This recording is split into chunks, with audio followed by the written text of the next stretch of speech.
So this video is going to show you how to use Padlet. Padlet is an interactive wall where students can post sort of like a Post-it, and within that they can put comments, they can put images, they could put video, they could put text. So recently Padlet just limited their free version to only 3 different Padlets. But what you can do is you can delete one so that you can make another. So if you look at these 3 dots and you click there, that's how you could delete it to create another one. When you create one, you just do make a Padlet and you name it. So here is a Padlet that I already have made.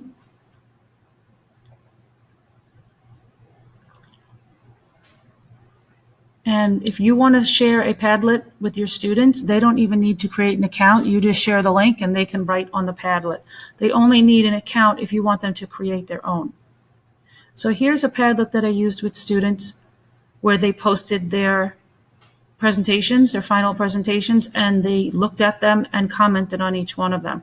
So let's look at the settings. So if you hit the settings wheel,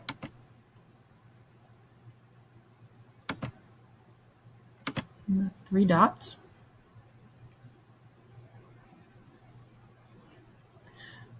okay, so when you create a Padlet, it'll come up with a title. They put a little funny title in there and description. You can change them and take them out. So I called this one for 8th grade.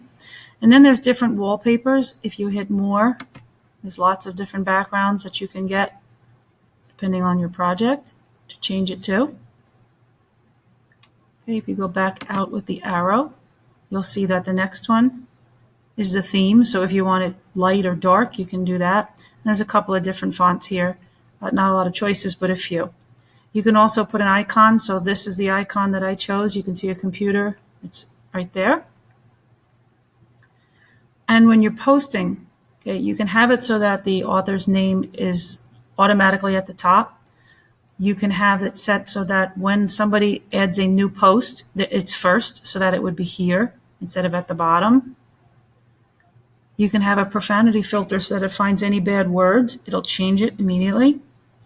You can allow collaboration. So if students do use this for a project and you want them to work together, you can put that on, and then you can give them the options if they can edit and view. Reactions. So here they're allowed to like. You can have them do voting. You can have them rate something by stars, or you can actually give it a numeric grade. So this one I just gave the ability to put a like on there.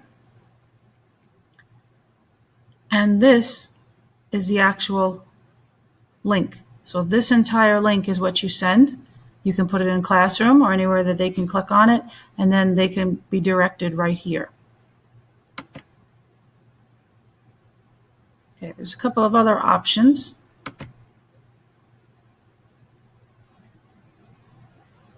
You can say how you want the wall set up. So this is in a grid. You can have it more free form. That is actually, if we close this, that option would be under these 3 dots.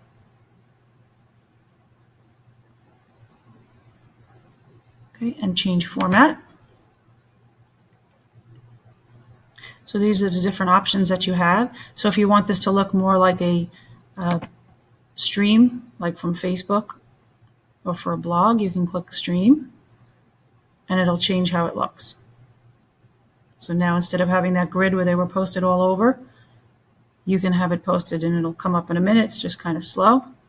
There you go. So now everything would be one on top of the other, more like a blog format. And you could actually use Padlet for a blog.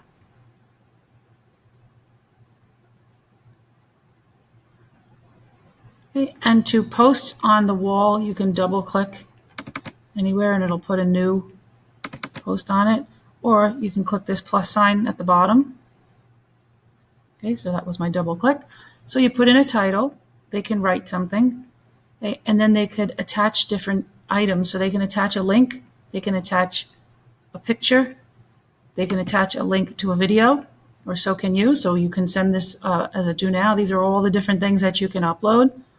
Okay, you can have a map, you can have a screen. So anything that has a link, you can put any of these things into the Padlet. So students can use this to create a presentation as an alternative to a website. I've used them a lot for do nows and closure, where you can put a question and then just have students kind of post and they can respond to each other. There's lots of different ways that you can use Padlet. On my newsletter, I actually put a link to a Padlet that I've used before to show you an idea of a do now. And like I said before, if you want to send this to students to use as a do now or a closure activity, all you have to do is send them the link. You don't have to have them create accounts, which is the nice part. The only time they need to create accounts is if you want them to create a Padlet. So if they're creating one from scratch and adding the items on here, that's when you would do that. To get back to your dashboard, you can always just click on Padlet.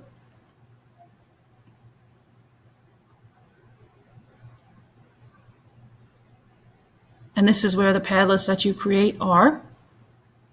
Okay. If you hit Make a Padlet, you'll get a wall just like the one I showed you. You change the name, and you'll have all of those options.